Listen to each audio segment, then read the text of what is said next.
नमस्कार, मैं हूं प्रबुद्ध सौरभ और 98 इलेक्ट्रॉनिक्स एंड कम्युनिकेशन और आपके एलुमनाई संवाद का होस्ट। और आज मैं आपको पहले बता दूं, सबसे पहले आप सबसे क्षमा मांगूं कि एक तो मैं आज मेरी भतीजी का जन्मदिन था और उसकी तैयारियों के लिए मैं बाहर गया था कुछ सामान लाने के लिए। और अनफॉर्चुनेटली ऐसा हुआ कि मुझे जहां से लौटकर 6:30 बजे तक घर पहुंच जाना था, मैं वहां से वापस नहीं आ पाया। और 6:30 क्या, मेरी जो मैप था वो ये दिखा रहा था कि मैं 7:30 तक भी घर नहीं पहुंच पा रहा हूँ। इस वजह से थोड़ी सी परेशानी हो गई और मैं अभी एक ऐसी जगह पर हूँ। मैंने एक दुकान में एक जगह पर इनसे परमिशन मांगी और इनसे रिक्वेस्ट किया, जो दुकान वाले थे इनसे रिक्वेस्ट किया कि सर मुझे यहाँ से लाइव करना है, क्योंकि मैं नहीं चाहता था कि आप सबका महत्वपूर्ण समय इस वजह से खराब किया जाए कि मुझे देरी हुई है। निजी रूप से यह मेरी गलती थी और इस गलती के लिए मैं आप सबसे क्षमा चाहता हूँ। और मैं ये चाहता हूँ कि आप इस बात को समझें और इस बात को कृपया क्षमा करें कि आज मैंने थोड़ी देरी करके थोड़ा सा मिसअप हो गया। बहरहाल मैं समय पर आपके सामने लाइव हो पाया, यह ज्यादा जरूरी था। मुझे पता है थोड़े शोर की आवाज शायद आ रही होगी, लेकिन अब मैं कहीं और हूँ तो जो व्यवस्थाएं यहाँ पर है उसके हिसाब से जो भी उत्तम हो सकता है वो मैं यहाँ करने की कोशिश कर रहा हूँ। तो आज एलुमनाई संवाद के हम 10वें पड़ाव पर पहुंच गए हैं। 9 एपिसोड हम कर चुके हैं और एक सेकंड, और ये 10वां पड़ाव है। और 10वें पड़ाव पर आज हमारे साथ एक ऐसे एलुमनाई हैं जिनके बारे में आप जानते हैं, जिनकी अब तक की यात्रा इतनी बड़ी रही है, इतनी रोचक रही है, करियर इतना सफल रहा है कि इस करियर का सपना हमने आपने सबने देखा है। जो भी कॉलेज में पढ़ रहे हैं वो भी, जो पास आउट हो चुके हैं वो भी, हर कोई सपना देखता है कि जो आपके स्ट्रीम का, जो आप जिस स्ट्रीम में पढ़ाई कर रहे हैं या आपने जिस स्ट्रीम में दाखिला लिया है और जिसकी तैयारी कर रहे हैं, जिसकी ट्रेनिंग कर रहे हैं, उस स्ट्रीम का जो सबसे बेहतरीन पायदान हो सकता है, उस पायदान की तरफ हमारे वो एलुमनाई, आज के एलुमनाई गेस्ट अग्रसर हैं। और अग्रसर होने के साथ साथ काफी पायदान चढ़ भी चुके हैं और हम सब के लिए एक प्रेरणा का स्रोत हैं। और मैं चाहता हूं कि हम सब एक बार, तालियां तो यहाँ नहीं बज सकती जैसा कि ऑनलाइन प्रोग्राम है और हम कवियों शायरों की आदत होती है कि हम बार बार तालियों की डिमांड करते हैं, तो तालियों की डिमांड तो हम नहीं कर सकते। उत्कर्ष हमारे साथ जुड़ गए हैं, राकेश शेखर सर हमारे साथ जुड़ गए हैं, शुक्रिया राकेश शेखर सर।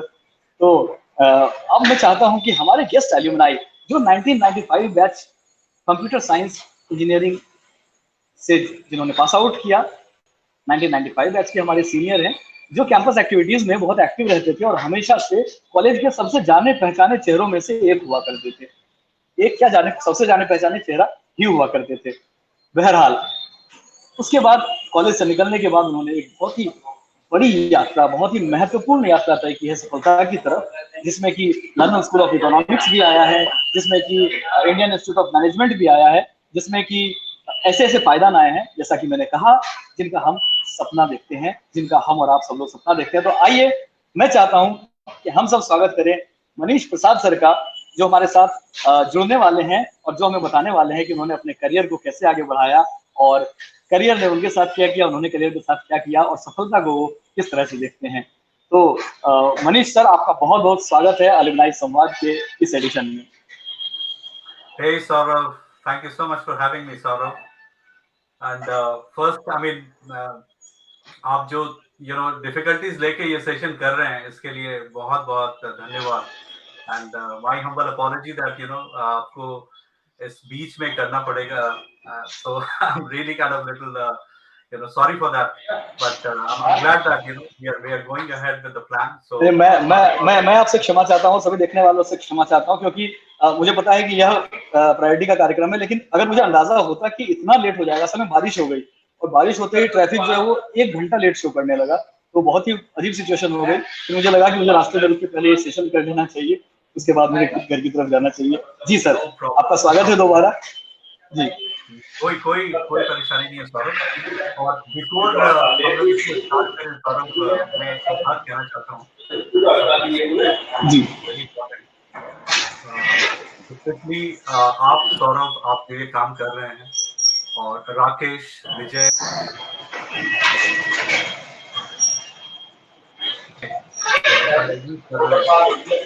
बहुत बहुत करना चाहता हूँ जी अगर आप थोड़ा सा म्यूट करें सौरभ तो दैट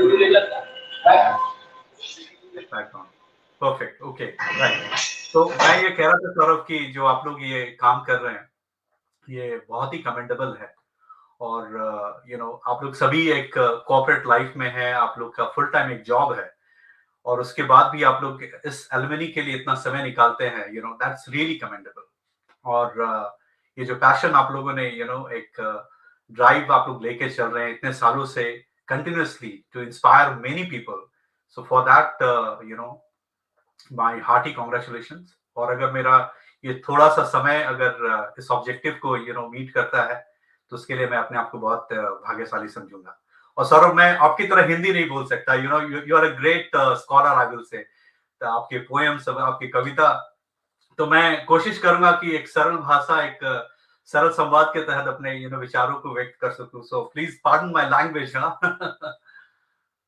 वेरी गुड नहीं सर, भाषाई तौर पर मुझे पता है कि आप बहुत ही सशक्त हैं हिंदी में भी और इंग्लिश में भी।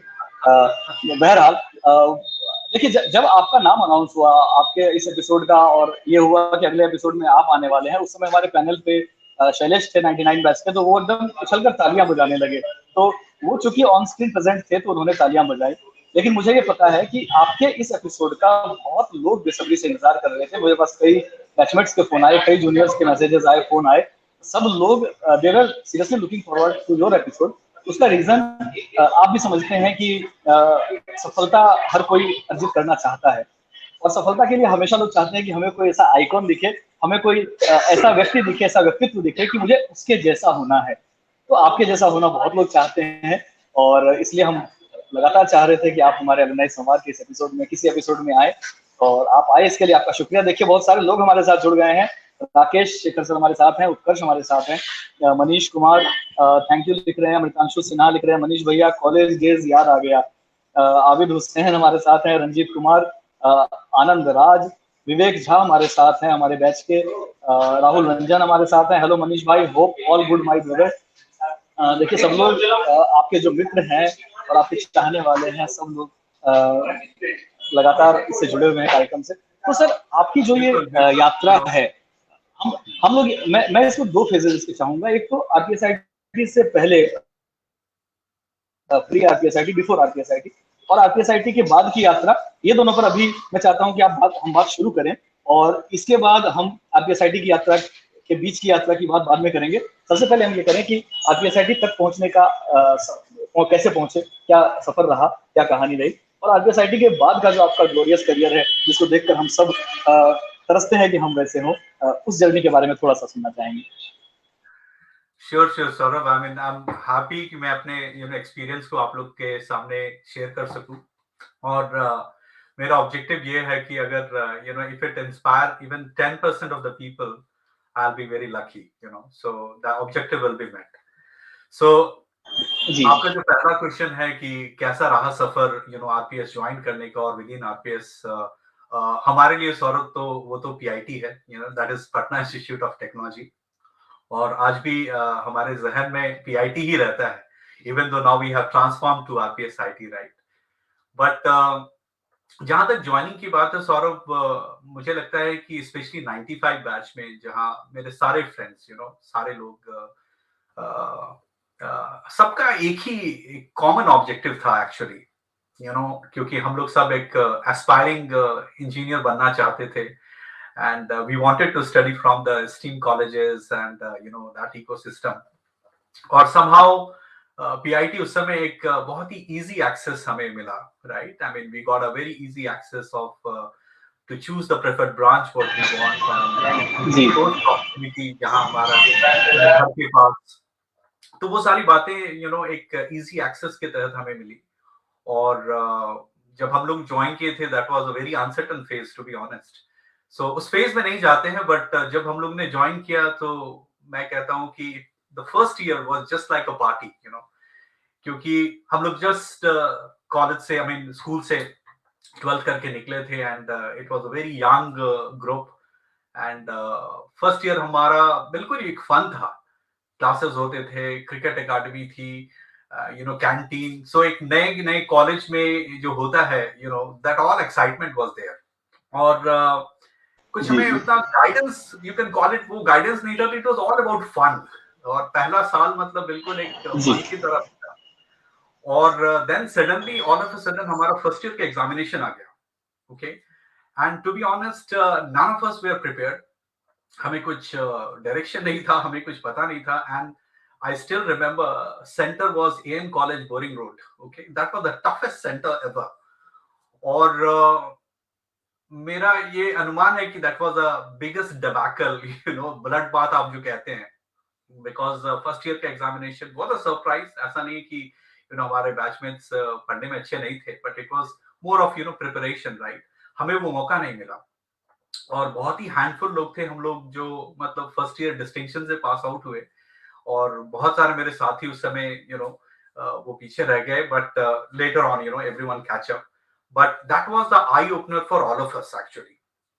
और हम लोग further second year third year तो कॉलेज बढ़ने लगा. College was growing up. But उस समय मेरे साथ एक बहुत ही पर्सनल ट्रेजेडी हुई. मेरे पिताजी का देहांत हो गया था 97 में. तो बहुत ही यंग एज में अपने पिता को खोने का गम है.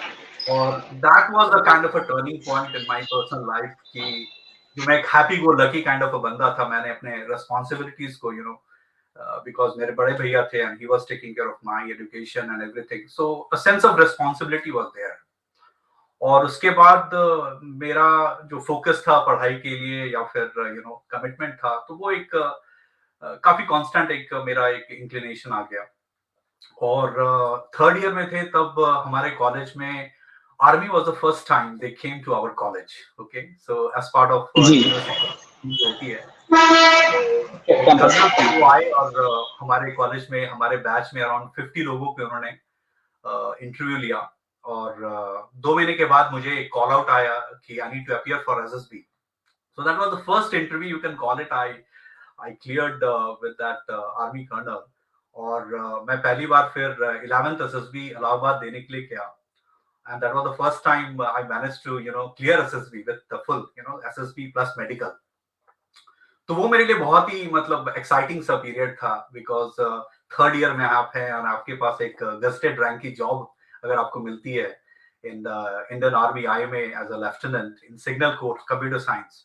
So that was a very exciting moment for me. और उस समय तो मेरे बाल हुआ करते थे सौरभ, अभी तो नहीं है. And I used to maintain army style hair style. और आफ्टर दैट मेरा 34th SSB, Bhopal SSB, Dehradun SSB twice. तो थर्ड ईयर और final year I was completely aligned as a army as my career, arm forces as my career. और मेरे साथ और एक मेरे दोस्त थे राजपूत. शायद वो अभी तो शायद आर्मी एयरफोर्स में है. बट हम लोग दोनों थे जो हमारे बैचमेट. तो मुझे final year third year was kind of you can say as a honeymoon period. Okay. But ठीक है, हमारा ज्वाइनिंग का एग्जामिनेशन डिलेस तो वो सब सारी बातें थी. बट उस समय मेरे जो सेकंड वाले भैया हैं वो यूएस में थे. और उनका व्यू कुछ और था. एंड आप तो जानते हैं परिवार में एक पीयर प्रेशर होता है. तो भैया यूएस में थे तो उन्होंने कहा कि ये तो you know everyone is going US and you are going Kashmir. So थोड़ा मतलब फैमिली में ओपिनियन था. तो भैया ने मुझे बोला कि नहीं, तुम्हें you need to go to Chennai और वहां कुछ एंट्रेंस एग्जामिनेशन देने के लिए भैया ने कहा. और दैट टाइम जब मैं वहाँ साउथ में था, कुछ समय का पीरियड था. बिकॉज मैं मेंटली प्रिपेयर्ड था कि मुझे आर्मी ही ज्वाइन करना है. बट मैं वहां था तो फिर मुझे आई अपीयर्ड ऑन एमडॉक्स एक्चुअली. और उस समय तो एमडॉक्स के बारे में कोई जानता भी नहीं था. I mean Vijay is in Amdocs, I know he is doing very well in Amdocs. But Amdocs उस समय आई जी थी. जी और जी विजय शंकर नायक ने बस. करेक्ट. तो एमडॉक्स में फिर मेरा सिलेक्शन हुआ. और उसमें भी एक छोटा सा किस्सा है प्रबुद्ध, मैं तुम लोग से शेयर करना चाहता हूँ. तो जब मुझे ऑफर लेटर दिया गया एमडॉक्स का, तो उस ऑफर लेटर में 2400 लिखा हुआ था. तो मैंने बोला कि मेरे बड़े भैया तो मुझे 1200 रुपया देते थे महीना का, 2400 में कैसे होगा. That was my first reaction. तो फिर मैं एचआर के पास गया. मैं थोड़ा सा दुखी था. मैंने बोला कि madam, thank you for this offer but I think salary is very less. तो वो बोली कि जी नहीं, जी। It's absolutely fine, in Cyprus 2400 is absolutely okay, you should go. तभी फिर मैंने बोला कि इंसिस्ट किया कि नहीं मैडम थोड़ा देखिए कुछ if it is possible. So then she realized that I might be missing the US dollar which was mentioned. So that's how it all started. और फिर मेरी जर्नी और मैं जब कॉलेज से फाइनली जब मैं लास्ट मोमेंट में था तो मेरे पास 1 तारीख 1 June that was my joining date for undocs, और 5 June that was joining date for IMA in Dehradun, and 8 June was joining date in Hyderabad for Indian air force. And I was absolutely not clear कि मैं कहाँ जाने वाला हूँ। मैंने बोला कि ठीक है देखते हैं, अगर एमडॉक सब कुछ ठीक है तो फिर कंटिन्यू करेंगे, नहीं तो फिर इंडियन एयरफोर्स में चले जाएंगे, इंडियन आर्मी में चले जाऊंगा, और अगर वो नहीं हुआ तो फिर एयरफोर्स ज्वाइन कर लूंगा। But somehow it was the destiny that मुझे कॉर्पोरेट सेक्टर में ही रहना था, and that's how the first job in Cyprus I started as my first career as a trainee. और अब तो 20-21 साल हो गया देश से बाहर हूँ, मौका नहीं मिला मुझे इंडिया में काम करने का, but I am very sure that once after 10-15 years I will definitely come back and settle on in India. So that's my plan. So ये मेरा छोटा सा एक जर्नी है सौरभ। या जी बिल्कुल, हम भारत में आपका इंतजार करेंगे। हम चाहेंगे कि आप यहाँ पर आएं और हम सबके साथ रहें, अब भी साथ ही हैं। और तकनीक का बहुत बहुत शुक्रिया कि तकनीक ने हमें आपसे और आपको हमसे 7 समंदर पार भी जोड़ कर रखा है। और फिर भी हम चाहते हैं कि आप यहाँ पर आए, आप जो भी प्लान कर रहे हैं वो प्लान आपका सफल हो और आप यहाँ पर वापस आए। देखिए आलोक कुमार, 50 से ज्यादा गेस्ट हमारे साथ अभी लाइव जुड़ चुके हैं।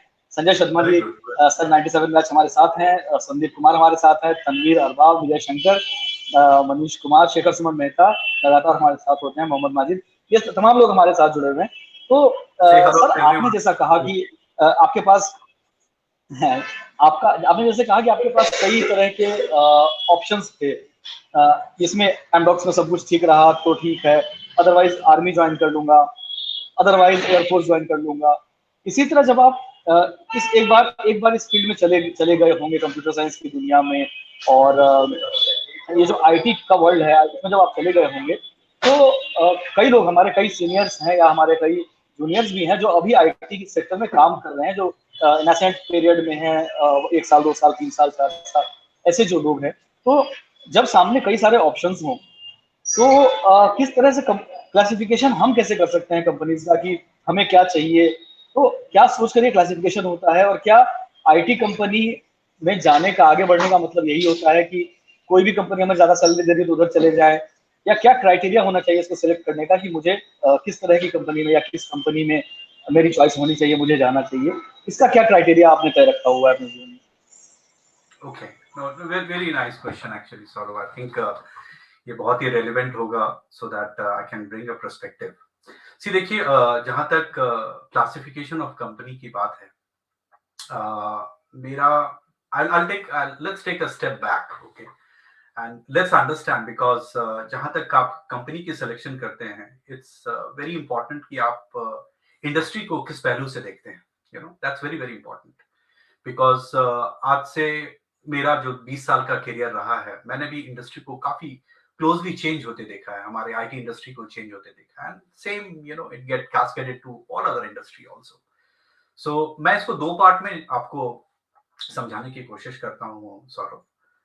फर्स्ट, अगर आप इसे एक इंडस्ट्री के पर्सपेक्टिव से देखिए, तो अगर if you go back 100 years back, right, or maybe 200 years back, when steam engine जब आई थी, तो it was a revolution, right? We started, and the steam engine was the main key driver for the entire revolution that has happened. उसके बाद फिर हम लोग early 90s में आते हैं, देन हम लोग देखते हैं कि इंडस्ट्रियलाइजेशन, जो mass production, factories, that was a revolution also, major revolution.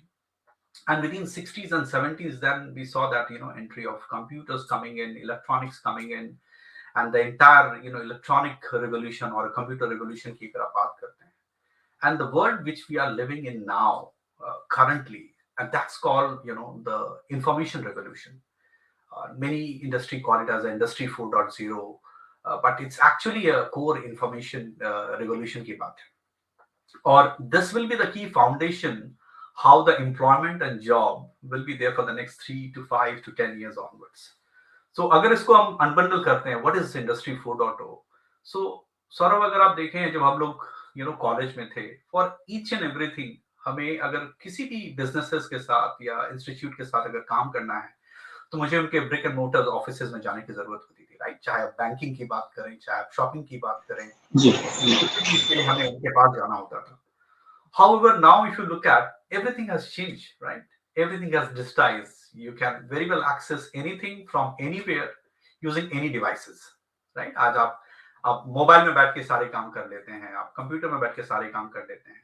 तो basically what has happened is the entire business model जो अक्रॉस इंडस्ट्री, अगर आप बैंकिंग की बात करें, रिटेल की बात करें, your travel and tourism, energy utility, telecommunication, across industry, manufacturing, everything has now changed. Their business model has changed, and for them is that how we can enable the service at any point. That's the core digitization element that comes into play.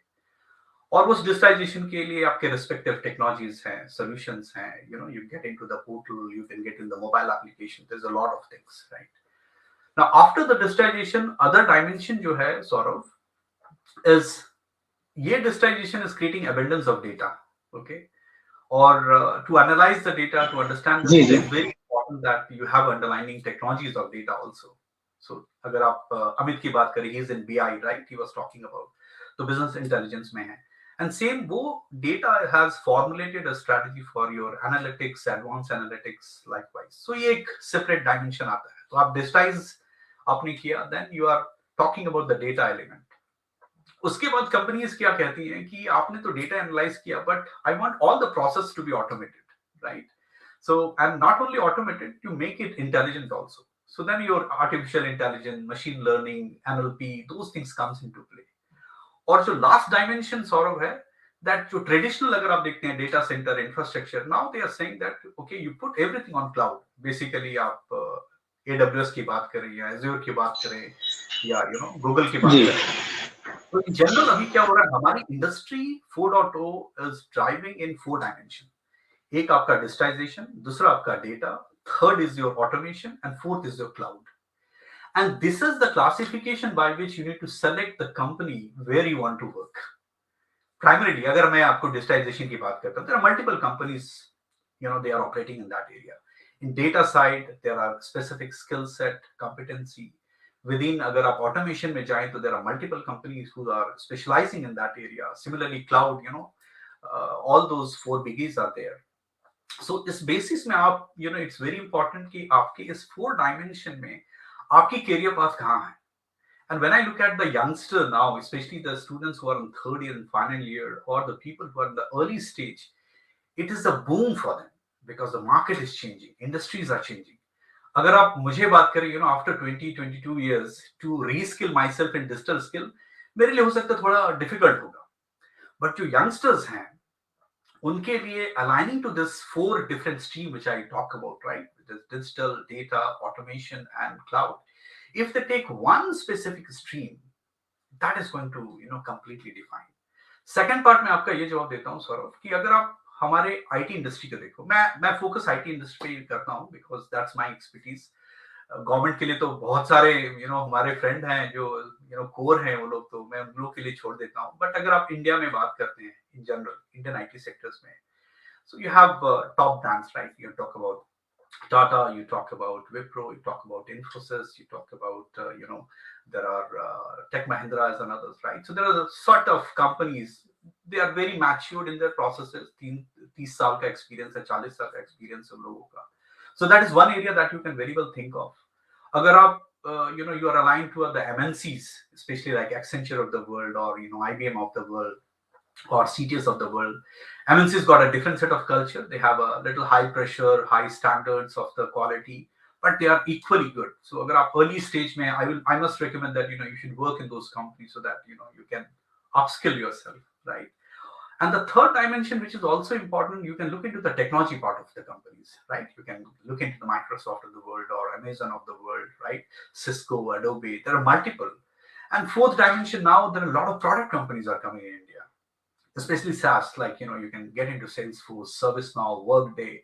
So I mean, primarily अगर आप मुझसे पूछेंगे तो हमारे समय में तो ये ऑप्शन ही नहीं थे.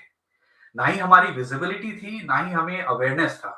एंड आज की डेट में if I look at the way market has opened up, this has created a plethora of opportunities for the youngsters or the early movers, like 5 years, 10 years, to switch and just make a hell lot of money. So that will be my suggestion, sort of. Yeah. नहीं, बिल्कुल देखिए, राहत इंदौरी साहब का शेर है कि खड़े हैं मुझको खरीदार देखने के लिए, खड़े हैं मुझको खरीदार देखने के लिए, मैं घर से निकला था बाजार देखने के लिए। क्या बात, क्या बात तो पिछला प्रश्न मैंने इसलिए पूछा था क्योंकि जो लोग बाजार में जा चुके हैं, जिनको खरीदने के लिए कई सारे खरीदार हैं खड़े, इसको अलग अलग भाषा में ना ले, ये शायरी की भाषा ऐसी होती है जो इशारा करती है, इंगित करती है।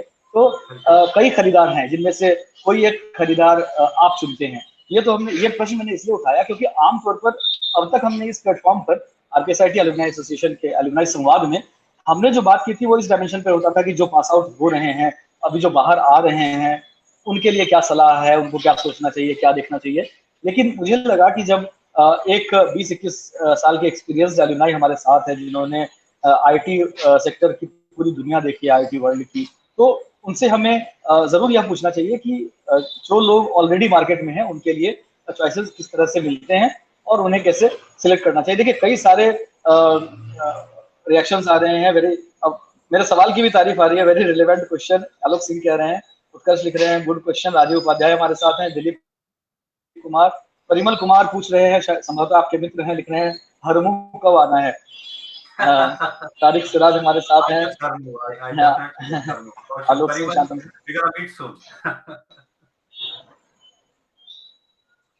और राकेश शेखर सर लिख रहे हैं, thanks Manish, this very useful talk for student youngster और IT industry aspirants. Kumar Prafull लिख रहे हैं, awesome super episode, great stories, glad to have you with us today.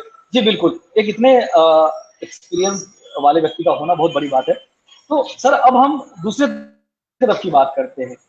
पहली बात एक तरफ की हुई कि जब हम सामने हैं और हमारे सामने 4 ऑप्शन है, हम उनमें से किसी एक को सिलेक्ट कर रहे हैं अपने करियर के लिए। अब इसका दूसरा डायमेंशन देखते हैं। आपको इंडस्ट्री में इतना समय हो गया है, निश्चित रूप से आप कई कैंपसेस में जाते होंगे या कैंपसेस से कनेक्ट करते होंगे स्टूडेंट्स को सिलेक्ट करने के लिए, फ्रेशर्स को या जस्ट पास आउट जो साल भर पहले हुए हैं सब, उनको हायर करने के लिए, उनको रिक्रूट करने के लिए आप उस प्रोसेस का निश्चित रूप से हिस्सा होंगे। तो उनके लिए क्या सलाह है, उनके लिए किस तरह से आप मार्गदर्शन करना चाहते हैं कि उनको क्या करना चाहिए और किस तरह से कंपनी के लिए एक लुभावना कैंडिडेट कैसे बन सकते हैं, इसके बारे में थोड़ी सी बातें आपसे जानना चाहते हैं। Sure, absolutely. I'll be very happy. See, Saurav, actually, मैं इस शो में आना चाहता था, सोचा कि I can spend some time, especially with the youngsters, so that they should get the right coaching. क्योंकि जब हम लोग थे तो हम लोग तो फर्स्ट बैच थे, तो हमें इधर से डिफरेंट डायरेक्शन से इंफॉर्मेशन मिलती थी। बट ऑब्वियसली अभी हमारे कॉलेज का एक लंबा इतिहास है, right? It's around 25 years of history that we have.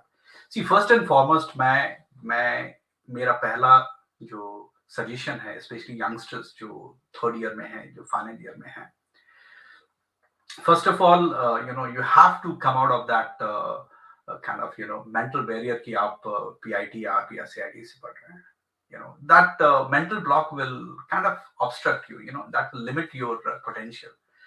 और especially अगर market की बात करें, once you get into the corporate world, no one asks that from where you are coming, okay? And one thing you should always understand that your destination cannot be quantified from where you are coming. It is very, very important for you to get that mental state in you, okay? So that is the first aspect. The second aspect, अगर आप एक selection process की बात करते हैं, obviously India is a very populous country, we have a lot of people there, right? So first and foremost, अगर हम college जाते हैं, अगर हम लोग talent management में filter out करते हैं, तो first and foremost we look into your academics, which basically means आप जो पढ़ाई कर रहे हैं, आप कितनी शिद्दत से पढ़ाई कर रहे हैं, that is very, very important. Your marks, your grades, how you are doing on those papers is very important. That is my first criteria to filter out. The second criteria which we generally look into is that within that element, what additional attribute that you have. क्या आपने कुछ certification किया है? Have you did some courses? Have you did some industrial training? What you're doing? So that will allow you to filter out from the masses. So my personal suggestion to all of you is that if you are in college, you should primarily focus on your education, especially on your marks. Second, some additional attributes, what is needed. And those certificate are, you can make it relevant to the industry, right? Within the industry, what is happening. और उसके लिए जैसे आप cloud की बात करते हैं या फिर एडवांस जावा की बात करते हैं, एनी स्पेसिफिक सर्टिफिकेशन की बात करते हैं, so that will basically allows you to cut down to a specific element. Now with that basis you are in the table of the interviewer. Okay, now then what happens basically in that interview process? First thing and foremost, if I'm taking a training, मेरा first objective है कि I know that you are coming fresh from the college and I need to invest time with you. I need to train you. My expectation is not to start getting work from you. My expectation is to whether you are fit for the training purpose or not. And for that, I need to check your aptitude, your attitude, your willingness. Your communication skill definitely matters because that's how you will, communicate to your colleagues. So these are the softer skill is equally important. So if you do this three part, you will be able to filter yourself with 90% in the crowd which is there in the market. Okay. And then further to that, obviously, once you get into the system, you align it. So net, I will say that, just focus on your papers, get your right scorings, okay, good certification, and then softer skill. That will definitely just allow you to get into the ecosystem. Okay. And the third dimension, which is also equally important, that, how you're positioning yourself. Okay. In terms of आपकी क्या internal positioning है, that aspect आपको थोड़ा सा वो देखना पड़ेगा. And for that, few tips I will give you, which is very important, जो हम लोग ने नहीं किया actually. But one thing which you all need to understand that, especially ये जो generation है, you all are living in a super hyper connected society, right? Today, each and everything is just available in a flip of a second, right? You can get in the mobile, you can get in the internet, everything is available. And you need to capitalize that information. That is very, very important. Second thing, आज आप घर में बैठे world के किसी भी institution और colleges से आप सर्टिफिकेशन कर सकते हैं to showcase your willingness towards your commitment. Okay. So that aspect, and if you go to YouTube, you have so much of inspirational videos which will help you to, refine yourself, how you present, how you talk about, and, what is your interest area. So especially अगर आप colleges में हैं, I will encourage that you should create some small cohort of, good like-minded people, exchange those ideas. You should get into some kind of extemper in the college, talk on some leading topics. And अपने आप को, upgrade करना to stay relevant to the market is very, very important.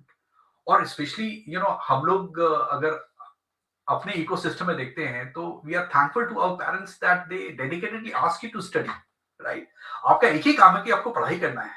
If you look at outside world, in Europe or in US, all the students, they do part-time jobs to survive. So, अगर आपका, हमारे typical Bihari में क्या बोलते हैं, आपका एक सूत्री कार्यक्रम है कि आपको पढ़ाई करना है.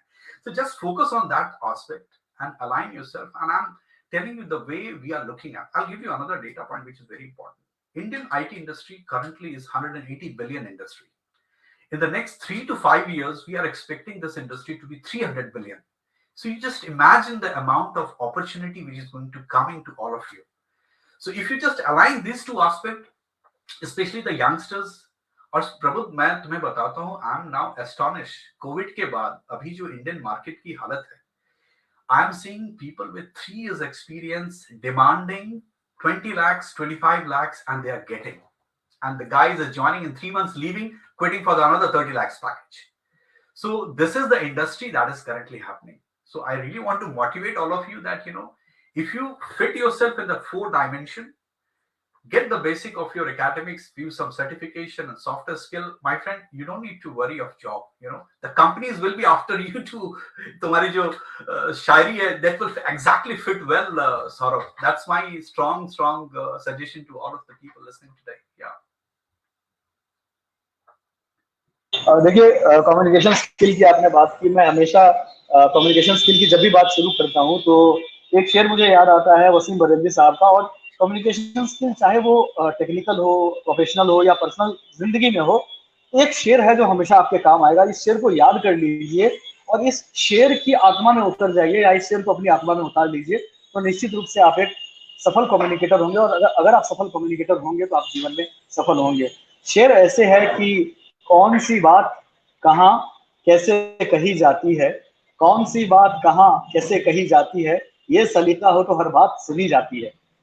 क्या बात, बहुत अच्छा। तो इसमें तीन डायमेंशन है, कौन सी बात, कंटेंट, कहाँ, जगह और टाइमिंग, कैसे कही जाती है, the way you are expressing yourself. तो आप सब जो जैसा कि सर ने बताया कि एकेडमिक्स के अलावा आपने सर्टिफिकेशंस क्या किए हैं, और उसके बाद कि आप अपने खुद को कम्युनिकेशन वाइज कितना तैयार किया है, इस पर मैं बार बार इसलिए फोकस करता हूँ कि मैं बार बार यह बात कहता हूँ कि मैं अपनी जिंदगी में जिस भी मुकाम पर हूँ, जहां पर भी हूँ, वो उसका 90% मैं कम्युनिकेशन स्किल को ही देता हूँ। और निश्चित रूप से जैसा कि आपने भी कहा कि इससे ही हम आगे जाएंगे। इसका तरीका क्या है, जैसा कि अभी मनीष सर ने छोटे से हिंट में कहा, मैं आप सब देखने सुनने वालों को, जो भी स्टूडेंट्स अभी पढ़ रहे हैं कॉलेज में, उन सबको ये इंकरेज करता हूँ कि बहुत बड़ा मौका है। जैसा उन्होंने कहा कि आपके पास पढ़ाई के अलावा कोई काम नहीं है, और ये अच्छी बात है, क्योंकि जहाँ पर मनीष सर रह रहे हैं या जहाँ हमारे एलुमनाइज और भी रहते हैं, जहाँ दुनिया के जो खास करके जो वेस्टर्न कंट्रीज हैं, वहाँ आप जहाँ 16-17 साल के होते हैं, 18 साल के होते हैं, आप काम करने के लिए निकल जाते हैं। You have to earn and then you have to learn. हमारे यहाँ ये बहुत अच्छी सुविधा है कि हमारे पेरेंट्स हमें पढ़ने के लिए छूट देते हैं, उसकी सारी उसका खर्चा वो उठाते हैं, और उस समय आपको कोई काम नहीं करना होता। उस समय हमें यह नहीं सोचना होता, चिंता नहीं करनी होती कि यह खर्चा कैसे आएगा, किताब कैसे आएगी, कॉपी कैसे आएगी। हम तो ड्राफ्टर में गैस भरवाने के नाम पर कई बार पैसा मंगा चुके थे। तो वेरी ट्रू। मैंने आज तक कभी अपनी माँ को पैसा वापस नहीं किया। जी कोई नहीं करता। और संयोग की बात देखिए, जब मैं ये बात आपसे कह रहा हूँ तो मेरे पिताजी और मेरी माँ जो है, दोनों ही कमेंट कर रहे हैं, very nice and dedicated efforts. Thank you, आप लोगों का शुक्रिया, आप लोगों का चरण स्पर्श, आप लोगों की वजह से ये सब कुछ हो रहा है।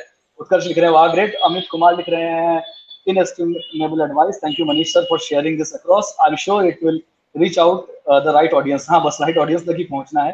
कमलेश कुमार लिख रहे हैं, hi dear Manish, great to see you. तो सर, इस बीच में जहां हम ये सब बातें कर रहे थे, मुझे एक सूचना मिली है कि कॉलेज के समय में जो आपका रूम हुआ करता था, वो एक हब ऑफ जॉय हुआ करता था, एक मौज मस्ती का सेंटर हुआ करता था।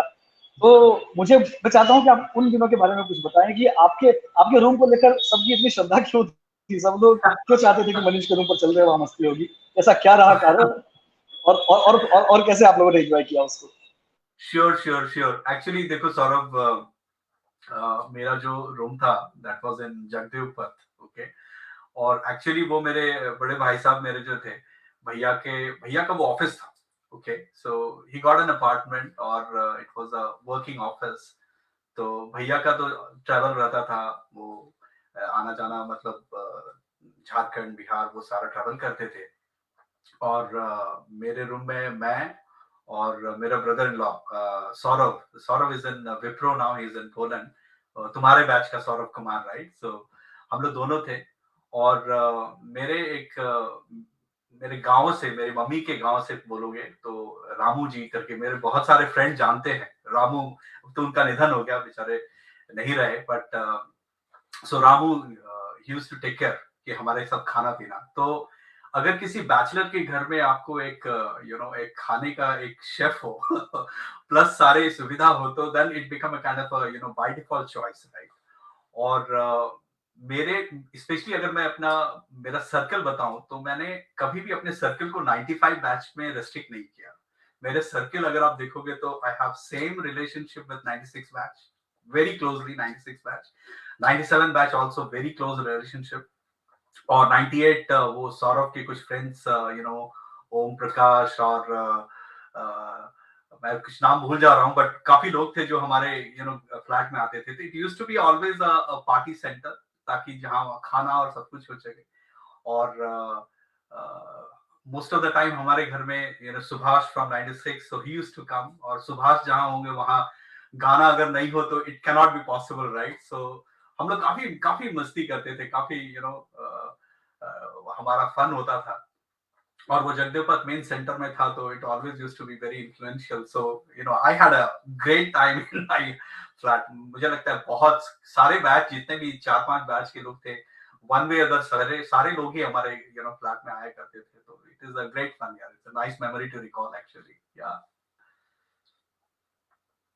जी बिल्कुल, हम सबको लगता है कि वो जीवन का सर्वश्रेष्ठ समय, उन जो जीवन में सबसे अच्छे क्षण आए उनमें से वो क्षण था जब हम वहाँ पर थे और अपने-अपने रूम्स में रहते थे, मस्तियाँ करते थे। तो मिन्नतुल्लाह रहमानी लिख रहे हैं, hi Manish, it's good to see you after long time, appreciate your effort. Saurabh, thank you for bringing all alumni in this platform. Prakash Kumar ji लिख रहे हैं, great initiative Prabhu, thank you. Manish, good information shared, keep it up. तो sir, अभी जो हम बात कर रहे थे और आपने ये कहा कि सुभाष सर जब आपके साथ होते थे तो गाना बजाना होता था, लेकिन मैं लगातार देख रहा हूँ कि कमेंट्स आ रहे हैं जिसमें कि अमृतांशु सर 96 बैच के प्रमुख हैं, इन सब के सरदार हैं, और वो बार बार कमेंट कर रहे हैं कि Manish sir is a very good mimic and a very good singer, तो इनसे गाना सुनना है और मिमिक्री सुननी है। तो अब वहां पर हैं, देश से दूर हैं, कितना मिस करते हैं इस सब फन को। नो, ये तो मैं बहुत मिस करता हूँ सौरभ, बहुत मिस करता हूँ, बिकॉज मुझे याद है जब अश्वथ का जो एपिसोड हो रहा था, अश्वथ ने फोटो दिखाया था, me with my hair, right? I always miss that. But हमारा जो फर्स्ट फंक्शन था, उस फर्स्ट फंक्शन में फिर मेरा एक सॉन्ग था, पापा कहते हैं का, और गड्ढे देना चढ़ दी, दैट सॉन्ग मैं और शिवकांत मेरा बहुत ही अच्छा दोस्त है, वो बैंगलोर में है अभी, तो हम और शिवकांत दोनों गाए थे, and it was amazing fun. And I remember जब हम लोग फेयरवेल था, तो वो पापा कहते हैं जो 96 बैच ने बहुत ही अच्छे तरीके से हम लोग को दिया था, सो उसमें भी हमारा वो सॉन्ग था। So I've always ensured that whenever I get an opportunity for a platform, I definitely bring those aspects, because those are the lighter things that you always cherish. और last year, I mean pre Covid I will से, मैं India आया हुआ था और बैंगलोर में था, तो हमारे बैंगलोर में एक पीआईटी का ही अपार्टमेंट है, जिसमें सारे लोग पीआईटी के रहते हैं, and it was so fun. तो वहां पर अभिज्ञान अच्छा। और सारे लोग थे, तो वहां पर भी हम लोगों ने काफी, सुभाष आ गए, चंद्रा थे, सारे लोग आ गए थे।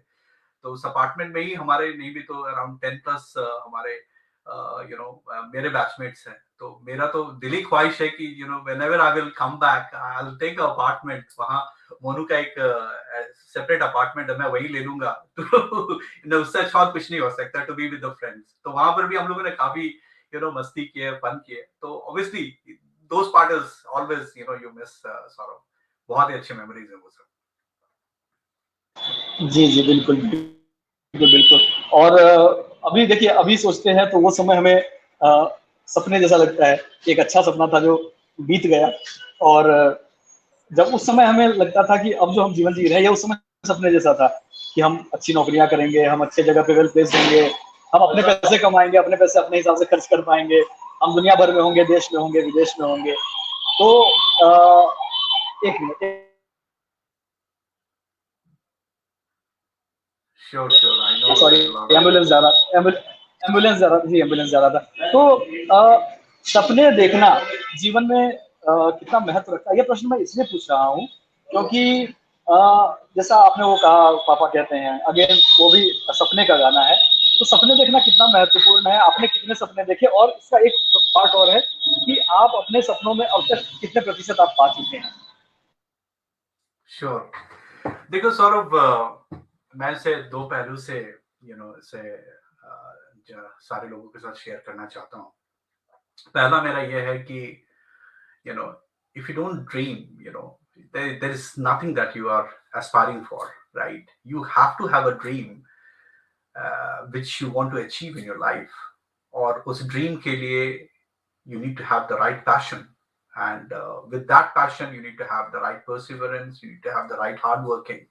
So until and unless if you don't decide a goalpost in your life, then where you will go?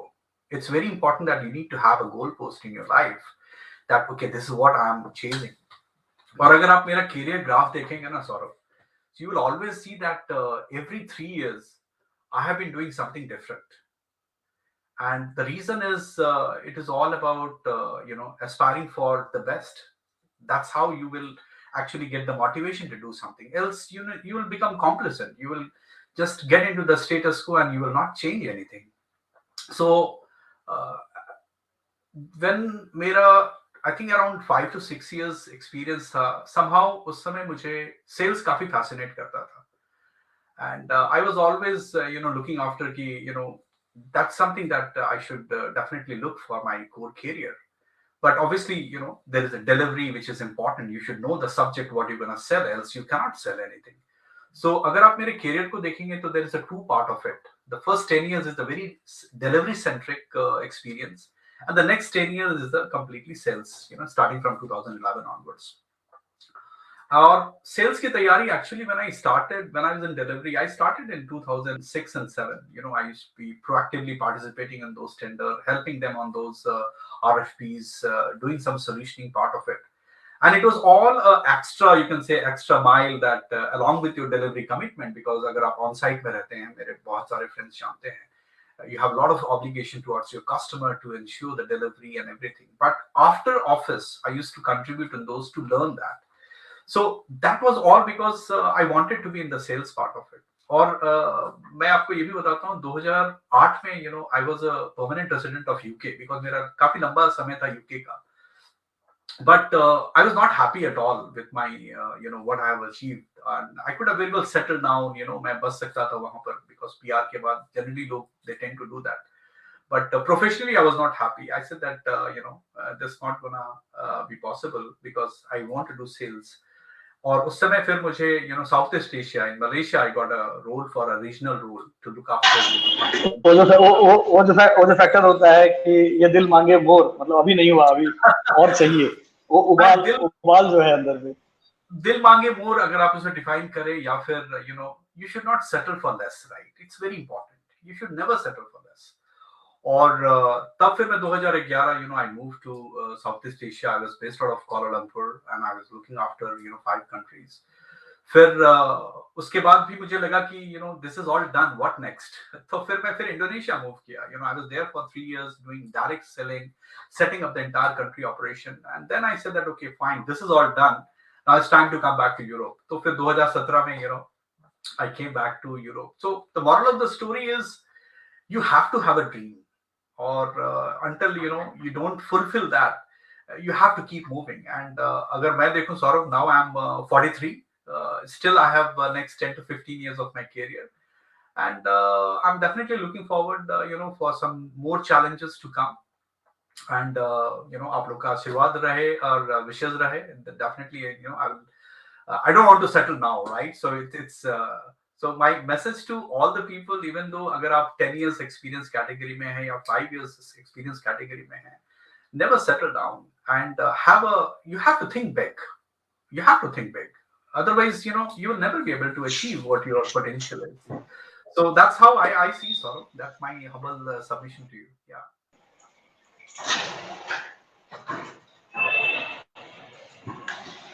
Okay, sir. So अब ये जो आपने अपना जीवन का वो रास्ता बताया, तो रास्ते में मतलब दुनिया के कुछ देश छूट गए हैं या सारे हो गए हैं, या अभी ये चाहते हैं आपके सारे देश का वो पासपोर्ट आपके पासपोर्ट पर स्टैम्प लगा रहे? बहरहाल जो भी है सर, ये देखकर बहुत खुशी होती है और बहुत प्रेरणा मिलती है, बहुत उत्साह मिलता है कि हमारा एक सीनियर जो कभी हमारे साथ हमारे कैंपस में थे, जिनको हमने कई बार मंच पर देखा था, जिनको कई बार हमने क्लासरूम से निकलते हुए देखा था, वो पूरी दुनिया भर की यात्रा करके आज एक ऐसी जगह पर बैठा है जहां से वो एक दुनिया की बड़ी कंपनी में होते हुए दुनिया के बड़े पार्ट के बिजनेस को हेड कर रहा है। यह देखकर निश्चित रूप से हमारा सीना गर्व से चौड़ा हो जाता है और हम सब ऐसा बनना चाहते हैं, जैसा मैंने आपको शुरू में कहा। और आपने ये कहा कि सपने देखना बहुत जरूरी है, मुझे भी लगता है कि सपने देखना बहुत जरूरी है। लेकिन इस बीच असवद हुसैन सर आपको लगातार देख रहे हैं इस बातचीत के दौरान, इस संवाद के दौरान, और उन्होंने कहा है कि ये जो ट्रांसफॉर्मेशन है मनीष प्रसाद का, ये कयामत से कयामत तक वाले चॉकलेटी मनीष से लेकर लाल सिंह चड्ढा वाले स्टेज तक आ गया है, यानी कि जो ज्यादा सटल है, जो ज्यादा सोबर है, जो ज्यादा जेंटलमैन है। तो असवद हुसैन सर आपकी टांग खिंचाई का मौका यहाँ भी नहीं छोड़ रहे हैं। मिन्नतुल्लाह रहमानी जी पूछ रहे हैं, अश्वत से मेरा बहुत पुराना रिश्ता है because Ashwat in college he was a philosophical guy, right? I mean AMU से आया हुआ young hunk, and he was very smart actually. अभी तो मैं देख रहा हूँ कि Ashwat is not taking care of his health, no doubt. I mean he has become too fat. So Ashwat, you have to do something. But Ashwat और हमारा हमेशा प्यार मोहब्बत का रिश्ता रहा है, and he's a very good friend of mine. We are still connected in LinkedIn. और जहां तक अश्वथ आपके सवाल का है, डिफरेंट डिफरेंट जगह घूमने के बाद, एक्चुअली आई रिमेम्बर मैं जब थर्ड ईयर में था, ओके, और थर्ड ईयर में था तो मेरे बाल थोड़े थिन होने लगे थे, और जगदेव पथ में एक बार्बर की शॉप थी, तो वहीं जाके बाल कटाते थे। तो एक दिन वो जो बार्बर था मुझे बोलता है, भैया आपका बाल झड़ारा आ रहा है। मैंने बोला अच्छा ठीक है। So that was the early sign of me getting a premature baldness. और लकीली चलो ठीक है, I mean I am okay. And so early days में ही कहते हैं ना कि जो इनिशियली साइन थे वो आने लगे थे, but I couldn't able to control. मैंने बत्रा को काफी पैसे दिए शादी से पहले, बट उसमें से एक भी बाल नहीं आए मेरे, so that was a completely wastage of money. Very good, good good to connect with you Ashwath, thank you. Minnatullah Rahmani ji हमारे साथ हैं, वो पूछ रहे हैं, Manish do you remember the title a Romeo who never won the Juliet. अब इस प्रश्न में मतलब क्या कहते हैं उसको, सस्पेंस भी है, थ्रिलर सा भी लग रहा है, तो क्या है ये Romeo who never won the Juliet? अब देखो सौरभ, शादी के 16 साल हो गए हैं मेरे, तो रहने दो। जी।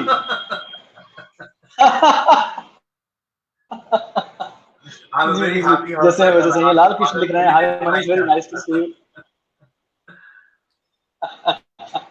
जी। और मनीष सिंह लिख रहे हैं, दैट्स ग्रेट सर, और young James generations will definitely get this with your remarkable suggestions. बिल्कुल, इसी गाइडेंस के लिए मैं चाह रहा था, काफी समय से हम सब चाह रहे थे कि मनीष सर हमारे साथ हैं, और आज वो हमारे साथ हैं। प्रकाश लिख रहे हैं, और एक तू बात बिना मैं कहना बाल के चाहूंगा, भी हैंडसम लगता है, डोंट और वरी, एक तेरा एक बात कोई सौरभ बाल कहना बांका चाहूंगा। नहीं कर सकता। Sorry, okay, I was talking. हाँ, गो अहेड, सॉरी। जी जी, हाँ, तो थोड़ा टाइम डिले आ रहा है बातचीत में। प्रकाश लिख रहे हैं, तू बिना बाल के भी हैंडसम लगता है, डोंट वरी, तेरा कोई बाल बांका नहीं कर सकता। थैंक यू प्रकाश, जी, आप कुछ कह थैंक यू रहे सो थे। मच। हाँ, मैं ये कह रहा था कि आई मीन मैं तो आपके सारे एपिसोड देखता हूँ सौरभ, मुझे बहुत अच्छा लगता है। I mean that is a way to connect back to the roots.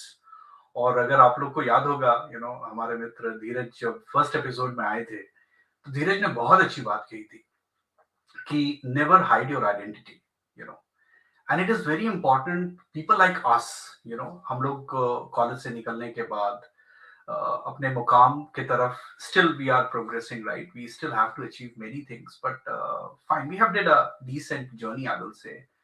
But आपके इस प्लेटफॉर्म में आने के पीछे एक ही रीजन था, to give a trust back to the people, especially the youngsters. Because कभी अब जब आप लोगों ने एक एलुमनी मीट किया था, उस समय कुछ कॉलेज के जूनियर्स आए थे, कुछ थोड़े भावुक थे कि हमारा क्या होगा, कैसा करियर होगा, थोड़ी अनसर्टेनिटी थी।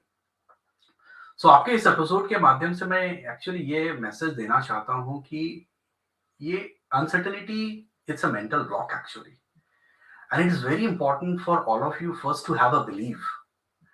और अगर आप हमें देखें, जब हम लोग ने कॉलेज ज्वाइन किया था, it was not a kind of a full setup.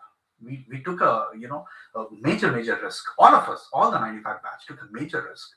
But somewhere हमें एक बिलीव था कि yes, the direction is there and it will happen. और आज के डेट में जो हमारे कॉलेज के स्टूडेंट्स हैं या फिर जूनियर्स हैं जो अपकमिंग हैं, you have a track record of close to around 25 years of legacy. And I'll give you a few examples, okay? मैं आज आपके टॉक शो से पहले मैं सोचा कि I'll just स्कैन थ्रू कि हमारे जो फ्रेंड्स हैं वो लोग कौन कौन से कंपनी में हैं, and I'm so happy to see that you talk about any top companies, you will always find our batchmates are working, right? I mean, Ashish Verma की बात कर ले, I mean, Ashish is there in Samsung in US. There are many people in US. Dubai तो हमारा वो एक PIT hub है, right? I don't know कितने हजार हमारे PIT home away from home. Exactly, वो तो हमारा मतलब मैं तो डेफिनेटली ड्यू टू कोविड में नहीं जा पाया, वरना मेरा तो next I have to go there, I have to meet all of them. तो हमारा इतना बड़ा पूल है, यूके में है पीयूष है, there are many people are there, South East Asia में है, इंडिया में है। So today you have such a strong legacy and a reference, so there is nothing to feel anything, little bit of kind of depressed about it. You have so much of reference data point. You have a lot of seniors to coach. And as I said, आज के date में जो market है, it's so open that will just allow you guys to just aspire and achieve whatever you want. So please go with all the high hopes and keep your focus as a dream, and you will achieve it. That's how it is. तो बिल्कुल सही कह रहे हैं, और इतना बड़ा सहारा अगर रहता है आपके जो पास आउट्स हैं। जी अभी अपडेट आया है। जी तो ये आपने जो कहा कि दुनिया भर में हमें पता है कि दुनिया का कोई ऐसा कोना नहीं है जहां हमारी मदद के लिए हमारे कॉलेज के कुछ सीनियर्स ना हो। तो ये हौसला जब साथ में रहता है, तेरे होने से मुकद्दर ये थोड़ी बदलेगा, मेरा शेर है कि तेरे होने से मुकद्दर तो थोड़ी बदलेगा, बात इतनी सी है, एक हौसला सा रहता है। तो एक हौसला रहता है सबके पास कि हम दुनिया में कहीं भी निकले और किसी फील्ड में भी निकले, हमारे पास अगर आईटी के क्षेत्र में कोई आगे बढ़ना चाहता है, शुरुआती कदम उसने रखे अपने करियर में, तो उनको पता है कि हमारे पास मनीष प्रसाद सर हैं जिनसे हम कभी भी कुछ पूछ सकते हैं, जिनसे हम करियर गाइडेंस दे सकते हैं, जिनसे हम जो ट्रेंड्स चेंज हो रहे हैं दुनिया भर के उसके बारे में पूछ सकते हैं। कभी करियर में स्विच करना हो एक रोल से दूसरे रोल में, एक डायमेंशन से दूसरे डायमेंशन में, तो हम पूछ सकते हैं। तो ये बहुत बड़ा हौसला रहता है। और आपने जो बात कही है कि दुनिया भर में होने से ये फायदा है, तो निश्चित रूप से जब ये कॉन्फिडेंस जो है वो बूस्ट हो जाता है, जो कॉन्फिडेंस शुरू में कम रहता है पास आउट होते समय, किसी भी कॉलेज में रहता है, ये कोई ऐसा नहीं है कि हमारे यहाँ रहता है, उसको एक बूस्ट मिलता है। इसमें जो पुष्पम वैद्य जी हमारे साथ लगातार जुड़ी हुई हैं, अमिताभ सिन्हा सर लिख रहे हैं सही बोले हार्डी भाई, और आज सबको याद आ रहा है कि प्रकाशित और हार्डी भाई, सो सब लोग आप लोग एंजॉय कर रहे हैं, बहुत अच्छा है। तो विनय शंकर राय 2-3 बार मुझसे सवाल पूछ चुके हैं सर, मैं चाहता हूँ कि आप इसके बारे में थोड़ा सा 2 मिनट का जवाब जरूर दे दें इनको। ये पूछ रहे हैं कि अगर एक सॉफ्टवेयर की कंपनी शुरू करनी हो तो किस तरह से आगे बढ़ सकते हैं, और मैं इस डोमेन से बिल्कुल बाहर हूँ तो मुझे इसका आइडिया नहीं है, तो आप बेहतर बता पाएंगे। Okay, I mean, see, personally, it depends कि आप किस डायरेक्शन में आप सोच रहे हैं, and there are multiple ways to look into that. I mean, to be honest, हमारे alumni में I was so impressed with Praful. I hope I'm telling the right name. जो हमारा entrepreneur बंदा है। जी प्रफुल्ल हमारे साथ अभी जुड़े भी हुए हैं। I was so impressed with him because Praful की story has really inspired me, because अगर हम लोग देखें in corporate world, that's exactly what we do, but we do for the company, wherein Praful is doing for himself, right? And second thing, we have assurance that by end of the month we'll get a salary, wherein Praful doesn't have that. So that entrepreneurship element of what Praful has got, or what even Swati's story is so impressive, right? So moral of the story is, अगर आप एक company start करना चाहते हैं, you need to have a very clear direction that what is the key target segment that you want to address. What is the specialization that you are defining. And at the moment, IT industry is very crowded. You would know it very well. So if you are looking more from a software services point of view, I will say the market is really very, I will say that, conducive for you. You can very well look into that. But again, the challenge is harnessing the talent, training the right people, getting the right people is very, very critical. I mean, even big corporates like, all the big names, we are struggling with, iteration, because market में बहुत सारे opportunities हैं. So if you are looking at a right segment, if you want to get into the government part of it, or you want to do a kind of a tier 2 level of software developments, then you need to basically create that, the target area. Plus you need to have some initial capex to be aligned, because the first, I will say 1 year, 2 year, till you actually reach certain point, it's very difficult to have the business case supporting. And if your better half is working, then I will say that you have all the way more flexibility to take risk, because you are a family person, you have your own obligation and dependency. So if you are in a kind of a 2-in-a-box model, that is very conducive for you. If not, then create the target segment very, very carefully, and ensure that if you are starting, you have some good partners with the like-minded people to support you in this journey. That will be a game changer for you. That will be my advice. Yeah. Vijay Shankar एक प्रश्न पूछ रहे हैं कि freshers को क्या सलाह देते हैं कि आपको स्टार्टअप की तरफ ध्यान देना चाहिए या फिर बड़ी आईटी कंपनीज की तरफ ध्यान देना चाहिए, तो सर इसके बारे में। क्या कहना चाहिए? See, my suggestion, Vijay, it's a very good question, Vijay. And see, the market is very open at the moment. Okay.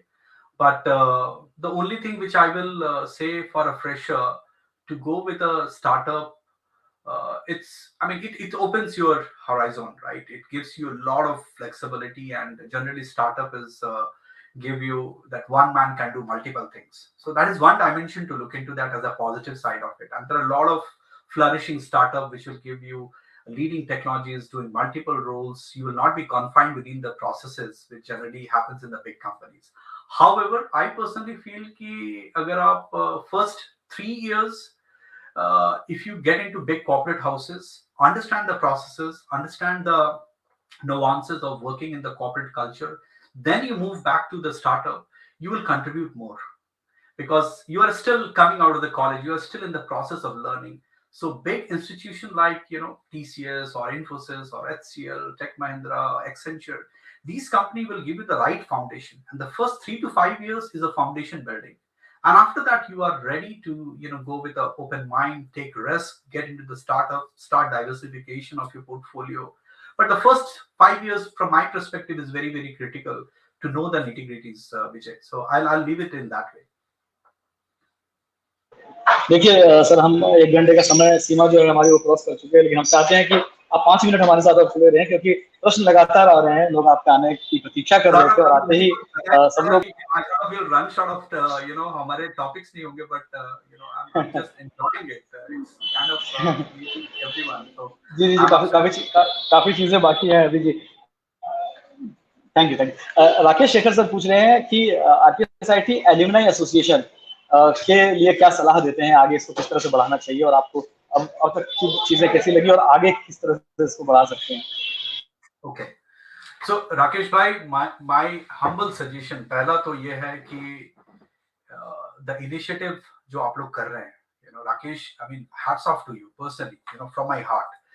And going all the way extra mile and setting this up, और आपका जो passion है, वे हम लोग जितने सारे 95 batch हैं, we admire that very heavily.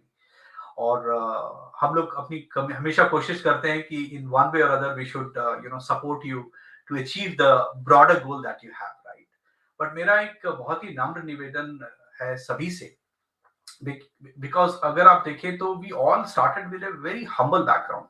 हम लोग सारे लोग, I will say PIT is a culmination of a middle class aspirant, right? And that's how we all got into the college, and we started believing on our dreams, and we have achieved to a certain extent.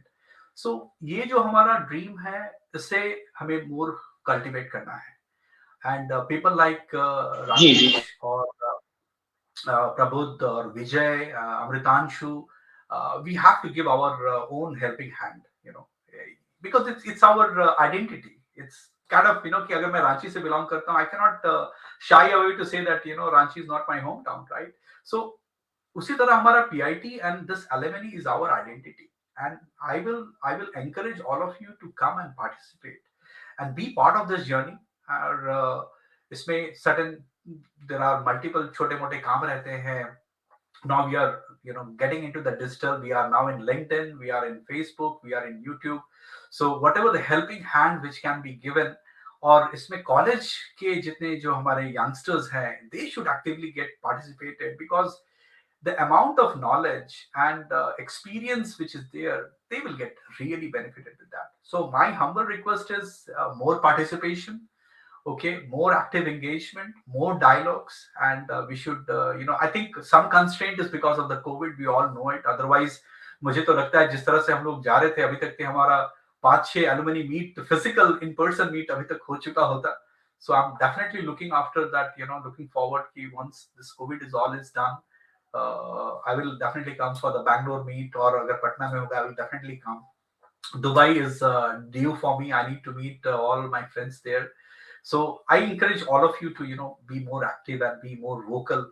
Bring your presence, show your presence that you are there, right? So I think that will meet the objective. And the last item is जितने भी हम लोग seniors हैं in all the corporate houses, we should definitely go and influence the talent management and bring our college boys in the forefront coach them. And if one single senior can also contribute, say 10 positions, that's enough. That's absolutely enough for our college. And these are all our legacies, so it's important that we should bring those aspects to guys. So my humble request to all of you that please participate, come forward, and make this our alumni much bigger. We have a legacy of 25 years, we should not forget that, and we have achieved quite a lot. जी sir, बहुत बहुत धन्यवाद। आपने जो बातें कही वो प्रयास जारी है, और हमने जब यह अपील की थी कि हमें कुछ और लोगों की भी जरूरत है इसके लिए, मदद के लिए आगे आए, क्योंकि कई छोटे छोटे काम होते हैं जिसके लिए थोड़ा थोड़ा समय कई लोगों का चाहिए होता है, तो कई लोग आगे भी आए। अभी और कुछ लोगों की जरूरत है, आपने अपने आप उन्हें आवाज देने, निश्चित रूप से कई लोग आएंगे। देखिए, शशांक शेखर उत्कर्ष कुमार लिख रहे हैं कि मैं आज अलग तरह से सोचने लगा, my thought process has changed today. बहुत अच्छी बात है। शशांक शेखर 98 बैच से पूछ रहे हैं कि what we need to take care while career transition, what was in your mind when you came from delivery to sales? Risk, pros and cons. Okay, see Shashank, I mean, if I take my example is more driven from my passion. Okay, because mujhe sales in a very initial stage of my career in IT, it has always inspired me, because generally sales is a little glamorous. You tend to meet people, you interact with the customer, and you drive revenue for a company, right? I'm not undermining that delivery doesn't do that, but when you are in sales, you are actually, you are the front line for driving growth for a company. And that is a kind of a critical role in any corporate houses. You will see that, sales bring that attention, and they get that attention within the corporate. So that kind of a role used to fascinate me. And if that role that you are also aspiring, and it fascinates you, my suggestion is you should do few preparation upfront. The logical move to the sales is always via pre-sales, where you can be the technical support for the sales team, and with that you can know the process, how the, if you are in IT industry primarily, how the tenders, how the RFPs and RFIs are responded, how we engage the customer, how we engage with the partners. So that process will definitely give the foundation. So get into logical pre-sales for a couple of years, get the know-how, and do some kind of a sales training, some certification from the open market. Now everything is open, to be honest, and that way you can position yourself. You can be a account manager, you can be a global manager, you can head to the regional sales portfolio. So if that excites you, and if you are onto this, you please pursue that. But the only caveat is it is very demanding. So sometime I do crib of my work-life balance, because वो थोड़ा challenge रहता है. But now due to COVID, so I'm in this my home office from last 18 months. But generally, you are on the field, you are traveling. So that way, work की life ही work है. Correct.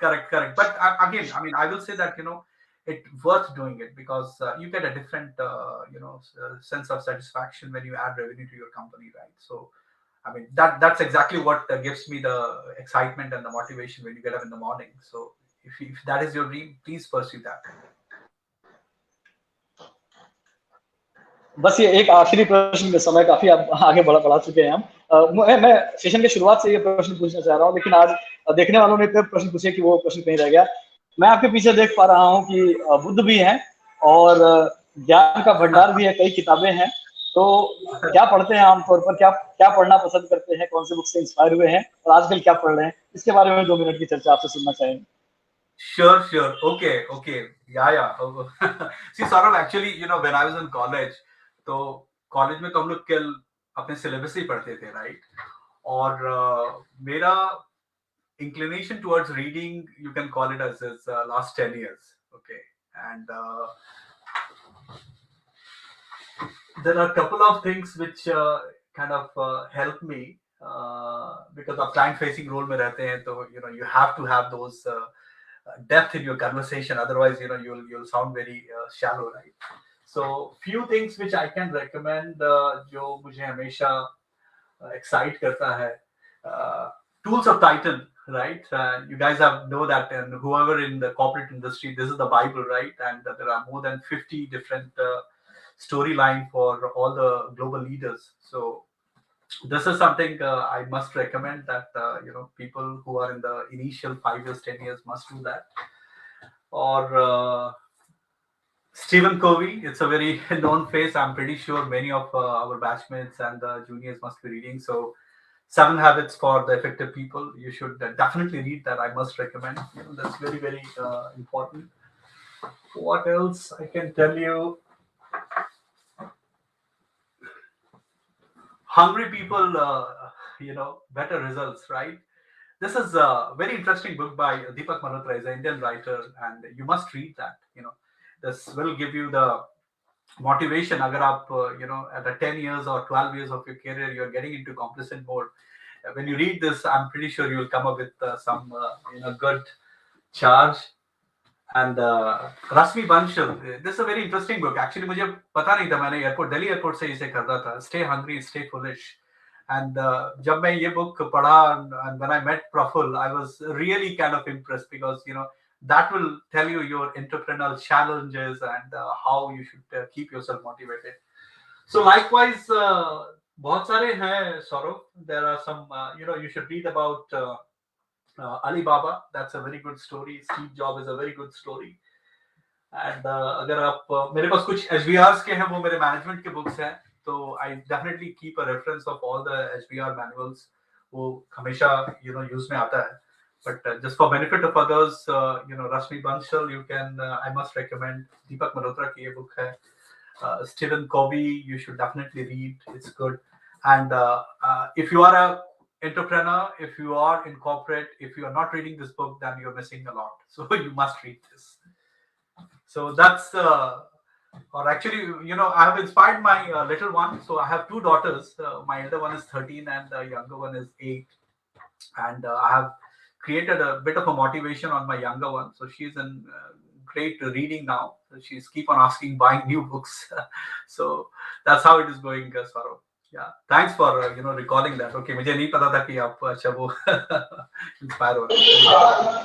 नहीं, मेरा शुरू से मेरा ध्यान उस पर था. बहरहाल मनीष सर, आप हमारे साथ आज के इस एपिसोड में जुड़े. में संवाद में आपने बहुत अच्छा संवाद किया, सारे प्रश्नों के जवाब दिए और आपने 2-3 कई चीजें बताई. करियर का गाइडेंस कैसे है, करियर का पाथ कैसे चुनना है, क्या नहीं चुनना है, कंपनियां कैसे हमें चुनेंगी, इसके बारे में आपने बताया.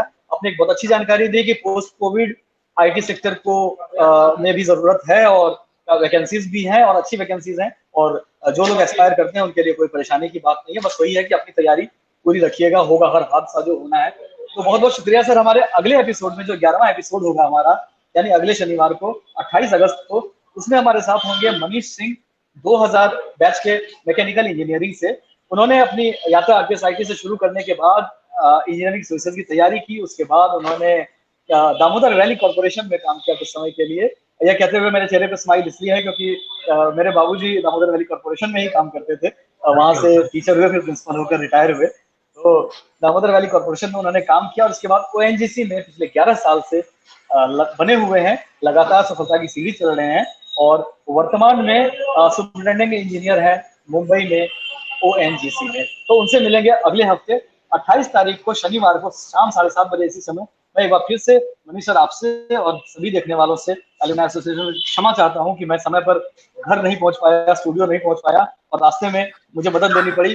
और जो आप सबका बहुत बहुत शुक्रिया जो लोग यहाँ पर हैं कि आप सबने हमारी मदद की इस काम के लिए और हमारा यह सेशन किसी तरह से अच्छी तरीके से पूर्ण हो पाया. तो बहुत बहुत धन्यवाद सभी देखने वालों का. मनीष सर आपका बहुत बहुत धन्यवाद. हम दोबारा आपको जरूर इस पटल पर बुलाना चाहेंगे अगर आप समय देंगे तो. बहुत बहुत धन्यवाद, बहुत बहुत शुक्रिया. Thank you so